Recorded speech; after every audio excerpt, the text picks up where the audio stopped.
friends, and welcome back one more time to Quick Thoughts Devotions. We're looking this week at John chapter 4, some select verses from Jesus' encounter there with the Samaritan woman. And we're looking at three responses that Jesus had to this woman. Now, she, like everyone else, self included, rejected, at least at first, the gospel. It's our nature. We reject those who have authority over us. We reject that God tells us that we must come His way because we have a tendency to be rebellious. That's just in our hearts. That's human nature.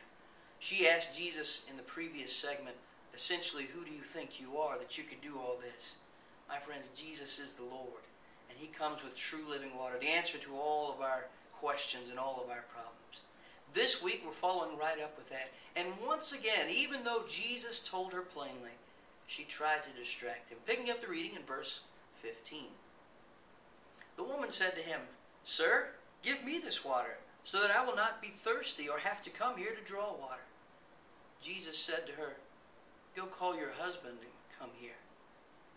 The woman answered Him, "I have no husband." Jesus said to her, "You are right in saying, 'I have no husband,' for you have had 5 husbands, and the one you now have is not your husband. What you have said is true."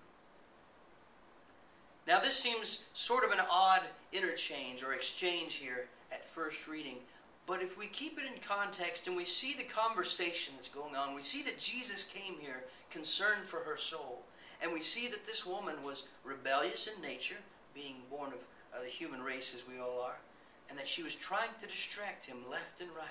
That's the natural response. So she already asked Him, "Who do you think that you are, that you're greater than this well?"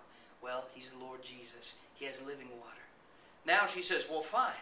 Give me this water so that I don't have to drink." Taking His spiritual, life-changing statement and reducing it down to please my flesh. That's what she did. Give me this water so that I don't have to carry these heavy jugs anymore. Notice what Jesus did next. He asked her about her husband. He asked her about her past. She had a scandalous, sinful past.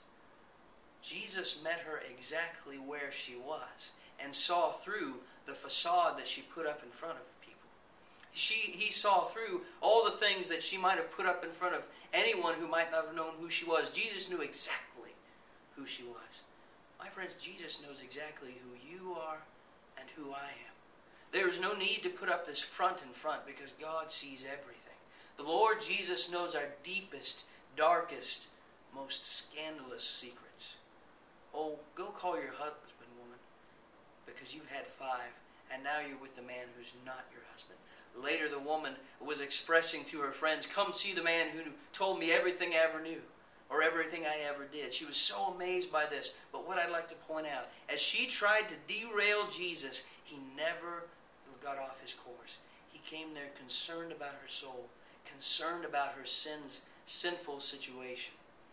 She tried to reduce the argument or His spiritual and weighty answer to please my flesh.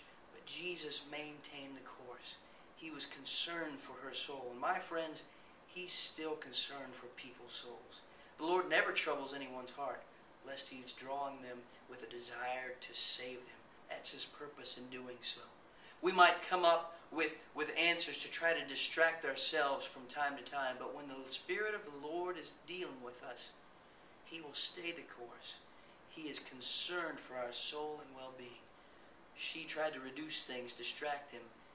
He met her right where she was, saw through her sinfulness, and said, "I know exactly who you are, and I desire for you to be saved."